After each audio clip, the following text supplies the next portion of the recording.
Have I got to have a for sale board? This is a question I've been asked many a time over the years, most recently actually just last night. The answer is no. Unless there's an estate agent that's cropped up that insists you have to have a for sale board, you don't. The choice is very much yours. Whether you need a for sale board, that's a different matter. There are usually a handful of reasons why people don't want them. I think the main one is people feel, particularly on an empty property, that it's going to be a security risk. The board outside is highlighting the fact that the house is maybe empty. Again, I disagree with that. It's going to be all over the internet with don't know how many photographs, floor plans, probably even a video nowadays as well also. So I really don't think a board outside is going to make a vast amount of difference. Another factor would probably be that they don't want the neighbours to know that the house is for sale. I still struggle to get my head around this really. Surely you want as many people to know the home is for sale as possible. I mean, when I make a house live, so when it hits Rightmove or Zoopla or wherever, I actually run a Facebook campaign that goes to everybody that lives within a quarter of a mile radius of the house. Not because I think they're going to want to buy the house, but it's word of mouth, that the neighbour's house is for sale, and who knows, it might lead to something. It certainly won't do any harm, that's for sure.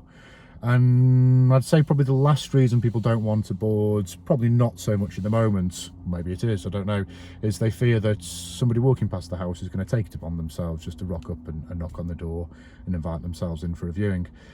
In the 15 years that I've done this, that's happened a handful of times, if that really.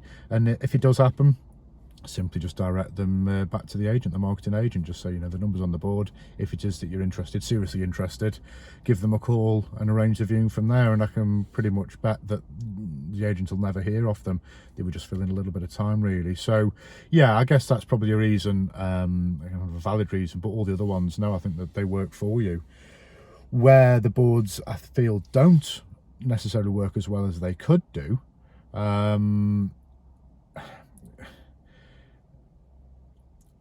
let's rewind a little bit. The whole idea is, the reason that there's a board outside is you want the home sold, right? Okay, so you want as many tools as possible to promote that property.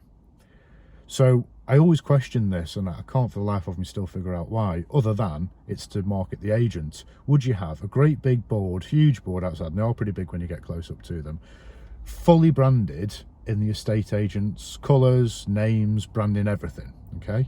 It does nothing but promote the estate agents. Now, the whole idea is we elevate the status of your home and highlight its individuality. So with that in mind, surely we'd be better off scrapping that plan.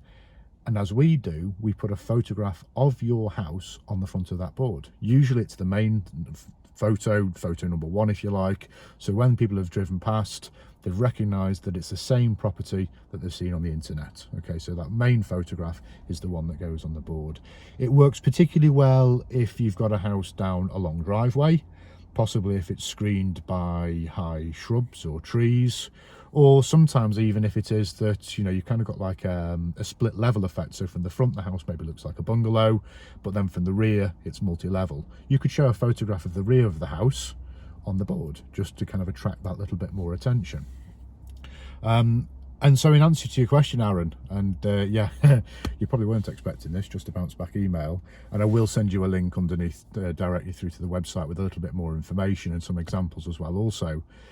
Have you got to have a for sale board? No. Do you need a board? Yes, as long as it's promoting the property and not the estate agency, okay?